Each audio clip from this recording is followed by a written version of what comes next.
necessity is the mother of invention, so to say. The reason I want to build myself a darkroom in a box is because I want to take this plate camera out in the countryside and take photographs and develop them there and then on the spot. It's got a Compor lens on it and it looks like it could work. I've cleaned it up and everything seems to be working fine. The reason I'm using this is I actually have 6 plates that come with it.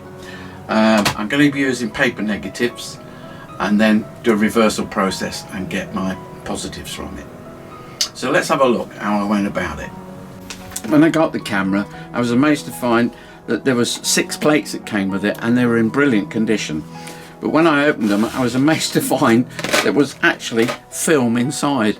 So I've used the film. They may have been exposed, I don't know, but after such a long length of time, probably no good anyway. I used those to make some little templates for me to cut. They're about 6 by 8.5. And I just pop those in. They slide in beautifully. This is in such a good condition for its age.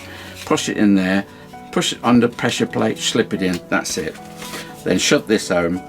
What I did, I realised that when you've got that in there, I don't want to pull it all the way out. So I've got a little mark. When I pull that back, I don't want to pull it any further than my little mark that I've made there. The light traps look okay, but that's just an extra precaution.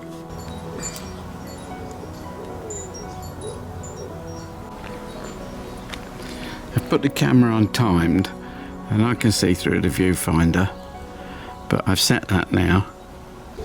I'll just undo this little, flick that up, take the viewing plate off and then put on my film plate. I've set the camera as near as I could to 25th of a second at about f6. I'm going to use this paper safe and my darkroom enlarger because I know that I can time that. So let's go through the process. So it's over to red light, open the paper safe, and what I'm going to use, I've got a paper negative already and I need to put that paper negative on top of a bit of photographic paper. Put that down there, put a piece of glass or perspex in this case to hold it in position. Switch my enlarger on to make sure that I've got the field, and you can see that that's perfectly alright, that's aligned with the light. Switch that off. And now swing my red filter out of position and then give it the first 10 seconds. So once I've done that, I'll then put a piece of paper over the top. A piece of paper over the top and give it another 10 seconds. And then I'll do one more after that. So basically I've got 10, 20, 30 seconds. So this is the first test sheet I've ever done using this system. So just let's see how this is going to go. I can't believe it from this camera. Over 100 years old. And we're having fun with it. We're having fun. So there we go. Remember never to snatch it, because if you snatch it you're going to lose the fact that you're doing test strips. So that would be silly, wouldn't it? I don't think it's going to come a lot more than that, but I'll give it. Remember, temperature control is critical. You've got a lot of latitude, I know, on black and white, but you still don't want it to fall too low. Oh, on the other hand, I suppose, too high. So there we go. Right, so that's the developer. Let's pop it in a bit of stop bath for a minute. Do a little bit. The stop bath is what it says, basically. It stops the chemical coming over from the developer into your fixer, and your fixer is going to last a little bit longer. Okay.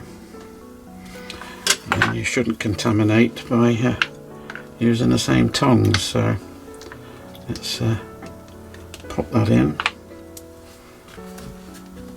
and give that a little while before I turn the light on. So it's not very bright with that light on it, is it? Okay, let's go for the whole log. That's nearly blinded everybody, but gonna go. Let's have a look. I'm very pleased with that, considering what it is. Let's have a look at... I'll lift it up, see if I can get it any nearer the camera so you can get a better... That's better. Just give it a slight... I want you to see this come up, as I am truly amazed after all these years that this camera still works.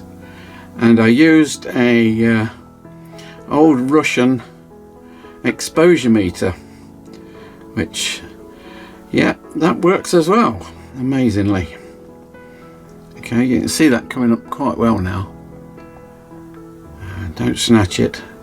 I think you can see it nice and dark around the edges where the light's penetrated with no paper. It gives me a good indication as to if it's dark enough. I think that's going to be it. I think we're not going to get it any better than that. Right, so if I pop this out, put it into the stop bath a minute. Doesn't take long in a stop bath, you've just got to give it a quick wash.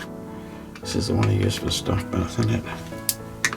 Let's drain it sometimes on the corners as an idea. Even stops the stop bath carrying over.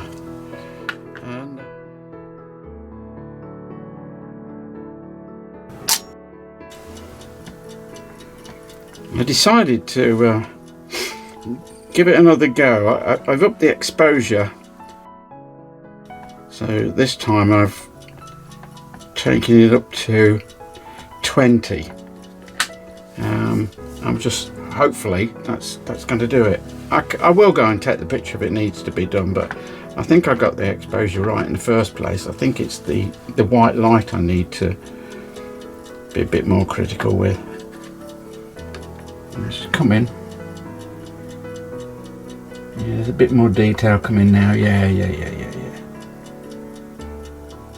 Just shows you shouldn't rush these things. You try to, hopefully I've got all the calculations right, but things do happen.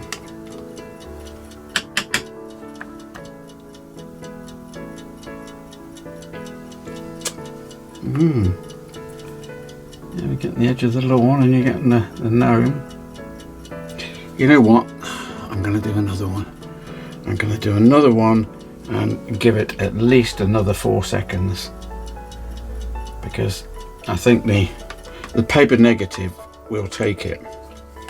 I'll leave this in for the full 2.5 minutes, but I'm going to do another one.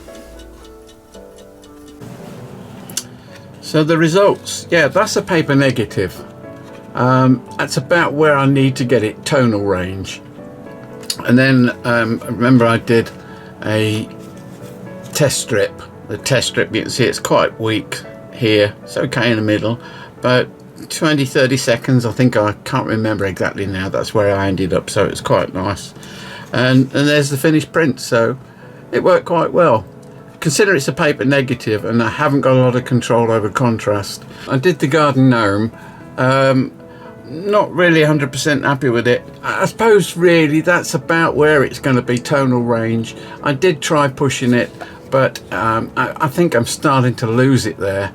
I know there's a lot more detail here, but it's a little bit too dark. But paper negatives, it does work. Well, that's it. I'm quite pleased with it. At least I know the camera works now. Only using paper negatives, I know. But at least I can go ahead with the idea of the darkroom in a box. Actually, I've already made it. Subscribe if you want to see more. And give us a tick if you liked it. Anyway, here's the darkroom box. A quick picture. See you soon. Darkroom box. I've got lights on the inside. I can put 3 or 4 trays in there and develop my prints in there. And I get in through the front.